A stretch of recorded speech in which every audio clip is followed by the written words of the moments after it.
ನಮಸ್ಕಾರ. ಪರಾಭವ ವರ್ಷದ ತಮಿಳು ಹೊಸ ವರ್ಷದ ಶುಭಾಶಯಗಳು.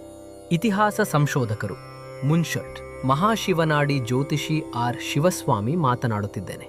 ನಾವು ಈಗ ಈ ಪರಾಭವ ವರ್ಷದ 12 ರಾಶಿಗಳ ಬಗ್ಗೆ ತಿಳಿಯಲಿದ್ದೇವೆ. ಈ 12 ರಾಶಿಗಳ ಫಲಗಳನ್ನು ಪ್ರತ್ಯೇಕವಾಗಿ ಮಹಾಶಿವನಾಡಿಯಿಂದ ಆಯ್ದು ಬರೆದು ಈಗ ನಾನು ನಿಮಗೆ ನೀಡಲಿದ್ದೇನೆ. ಈ ಬ್ರಹ್ಮಾಂಡವು ನವಗ್ರಹಗಳ ಆಧಾರದ ಮೇಲೆಯೇ ನಡೆಯುತ್ತಿದೆ.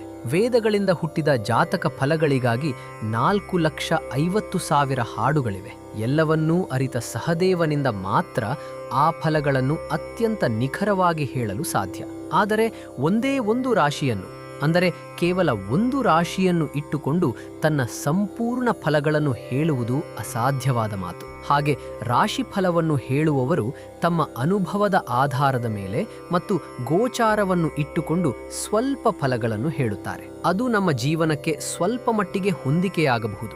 ಆದರೆ ಈಗ ನೀವು ಕೇಳಲಿರುವುದು ಮಹಾಶಿವನಾಡಿಯಿಂದ, ಅಂದರೆ ಮುನಿಗಳಿಂದ ಬರೆಯಲ್ಪಟ್ಟ ಮಹಾಶಿವನಾಡಿಯಿಂದ ಆಯ್ದು ಬರೆದು ನಾನು ನಿಮಗೆ ಹೇಳಲಿದ್ದೇನೆ. ಆದ್ದರಿಂದ ಈ ಫಲಗಳನ್ನು ಸಾಮಾನ್ಯ ಫಲಗಳೆಂದು ಭಾವಿಸದೆ, ಅಂದರೆ ಎಲ್ಲರೂ ಹೇಳುವಂತಹ ರಾಶಿ ಫಲವಾಗಿ ನೋಡದೆ, ಇದನ್ನು ನೀವು ಅತ್ಯಂತ ಸೂಕ್ಷ್ಮವಾಗಿ ಗಮನಿಸಬೇಕಾಗಿದೆ. ಇದರಲ್ಲಿ ಬರುವ ಫಲಗಳನ್ನು ನೋಡಿ ಅದನ್ನು ಅನುಸರಿಸಿ ಜೀವನದಲ್ಲಿ ನಾವು ಯಶಸ್ಸನ್ನು ಸಾಧಿಸಬೇಕು. 15 ಏಪ್ರಿಲ್ 2026ರಿಂದ 15 ಏಪ್ರಿಲ್ 2027ರವರೆಗೆ ನಡೆಯುತ್ತದೆ. ಪರಾಭವ ವರ್ಷದ ಕಟಕ ರಾಶಿ ಫಲಗಳು. ನಗುತ್ತಲೇ ಕಾರ್ಯವನ್ನು ಸಾಧಿಸುವ ನೀವು ಒಬ್ಬ ಮಹಾನ್ ಆಡಳಿತಗಾರ ಮತ್ತು ಸಾಧಕರು. ಯುಕ್ತಿ ತಂತ್ರಗುಣವುಳ್ಳ ನೀವು ನಡೆಯುವುದರಲ್ಲಿ ಮತ್ತು ಓಡುವುದರಲ್ಲಿ ಆಸಕ್ತಿ ಹೊಂದಿರುವಿರಿ. ಇತರ ಜೀವಿಗಳನ್ನು ಅತಿಯಾಗಿ ಪ್ರೀತಿಸುವ ಗುಣ ನಿಮ್ಮದಾಗಿದೆ.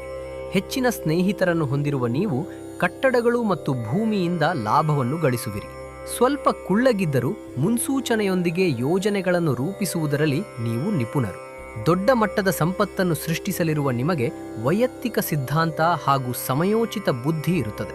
ಆದಾಗ್ಯೂ ಇದುವರೆಗೆ ನೀವು ಅನುಭವಿಸುತ್ತಿದ್ದ ಆರ್ಥಿಕ ಅಡಚಣೆಗಳು, ಕೋರ್ಟ್ ಕೇಸ್ ಮುಖದ್ದಮೆಗಳು, ಶತ್ರುಗಳ ಕಾಟ ಮತ್ತು ಆರೋಗ್ಯ ಸಮಸ್ಯೆಗಳಿಂದ ಸ್ವಲ್ಪವಾಗಿಯೇ ಮುಕ್ತಿ ಪಡೆದು ಅತ್ಯಂತ ಉಜ್ವಲವಾದ ಭವಿಷ್ಯವನ್ನು ತಲುಪುತ್ತೀರಿ. ಪತ್ನಿಯ ಅದೃಷ್ಟದಿಂದ ದೊಡ್ಡ ಯಶಸ್ಸು ಮತ್ತು ಬಿಡುಗಡೆ ಸಿಗಲಿದೆ. ಮುಂಬರುವ ಮೇ ತಿಂಗಳಿನಿಂದ ಸ್ಥಳ ಬದಲಾವಣೆಗಳು, ನಿರಂತರ ಅಲೆದಾಟಗಳು ಇದ್ದು ನೀವು ತುಂಬಾ ಬ್ಯುಸಿಯಾಗಿ ಕಾಣಿಸಿಕೊಳ್ತೀರಿ. ಮಕ್ಕಳ ಶಿಕ್ಷಣ ಮತ್ತು ಪಾಲನೆ ಪೋಷಣೆಯ ಖರ್ಚುಗಳು ನಿಮಗೆ ನೆಮ್ಮದಿಯನ್ನು ನೀಡಲಿವೆ. ಉದ್ಯೋಗ ಮತ್ತು ವ್ಯವಹಾರ ಕ್ಷೇತ್ರದಲ್ಲಿ ಗುರುಗ್ರಹದ ಅನುಗ್ರಹದಿಂದ ಕೀರ್ತಿ ಪ್ರತಿಷ್ಠೆಗಳನ್ನು ಪಡೆಯುತ್ತೀರಿ. ಕುಲದೇವತೆಯ ಕೃಪೆಯಿಂದ ಹುದ್ದೆ ಬಡ್ತಿ ಹಾಗೂ ಹೊಸ ಉದ್ಯೋಗಗಳಲ್ಲಿ ಪ್ರಗತಿಯಂತಹ ಬದಲಾವಣೆಗಳನ್ನು ಪಡೆಯುತ್ತೀರಿ. ಮುರುಗನ್ ದೇವರ ಅರುಪಡೆ ವೀಡುಗಳಿಗೆ 6 ಪ್ರಮುಖ ಕ್ಷೇತ್ರಗಳಿಗೆ ಭೇಟಿ ನೀಡಿ ಬರುವುದು ಉತ್ತಮ. ತಿರುಪತಿಗೆ ಹೋಗಿ ಬರುವುದು ಕೂಡ ವಿಶೇಷ ಫಲವನ್ನು ನೀಡುತ್ತದೆ. ತಂದೆಯವರನ್ನು ಚೆನ್ನಾಗಿ ನೋಡಿಕೊಳ್ಳುವುದರ ಜೊತೆಗೆ ಸ್ನೇಹಿತರ ವಿಷಯದಲ್ಲಿ ಜಾಗರೂಕರಾಗಿರಬೇಕು.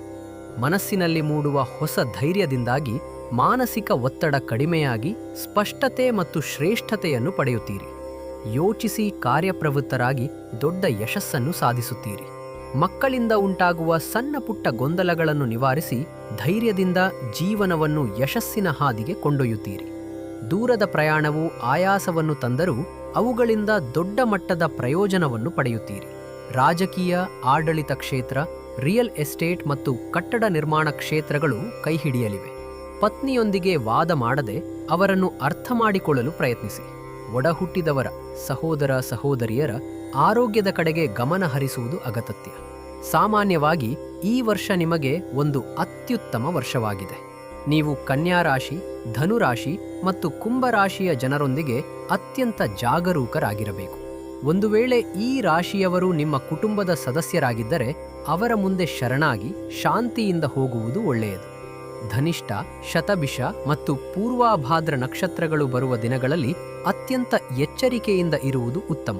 ಮುತ್ತಿನಂತಹ ರತ್ನವನ್ನು ಉಂಗುರದ ರೂಪದಲ್ಲೋ ಅಥವಾ ಮಾಲೆಯ ರೂಪದಲ್ಲೋ ಧರಿಸುವುದು ಒಳ್ಳೆಯದು. ಪ್ರಕೃತಿಯಲ್ಲಿ ಅಡಗಿರುವ ದೈವಿಕ ಶಕ್ತಿಯನ್ನು ಪಡೆಯಲು ಮುತ್ತುಗ ವೃಕ್ಷವನ್ನು ಬೆಳೆಸಿ ಅನುಗ್ರಹವನ್ನು ಪಡೆಯಿರಿ. ಗುರುಗಳ ಉಪದೇಶದ ಮೂಲಕ ಜೀವನದಲ್ಲಿ ಯಶಸ್ಸನ್ನು ಸಾಧಿಸಿ. ಧ್ಯಾನ ಮತ್ತು ಯೋಗ ಕಲೆಗಳನ್ನು ಕಲಿತು ಶಾಂತಿಯನ್ನು ಪಡೆಯುವುದು ವಿಶೇಷ. ನನ್ನ ಉದ್ದೇಶ ಏನೆಂದರೆ, ಈ ಫಲಗಳನ್ನು ನೀವು ಮಾತ್ರ ಅನುಭವಿಸದೆ ಎಲ್ಲರಿಗೂ, ಅಂದರೆ ನಿಮ್ಮ ಸ್ನೇಹಿತರಿಗೂ ಮತ್ತು ನಿಮ್ಮ ಸಂಬಂಧಿಕರಿಗೂ ಇದನ್ನು ಹಂಚಿಕೊಂಡು ಅವರೂ ಸಹ ಪ್ರಯೋಜನ ಪಡೆಯುವಂತೆ ಮಾಡಿ. ಅದರ ಜೊತೆಗೆ ಸಾಧ್ಯವಾದರೆ ನಿಮ್ಮ ಶತ್ರುಗಳಿಗೂ ಕೂಡ ಈ ರಾಶಿಫಲವನ್ನು ಹಂಚಿಕೊಂಡು ಅವರೂ ಒಳಿತನ್ನ ಪಡೆಯುವಂತೆ ಮಾಡಿದರೆ ದೇವರ ಅನುಗ್ರಹ ನಿಮಗೆ ಖಂಡಿತವಾಗಿಯೂ ಸಿಗುತ್ತದೆ.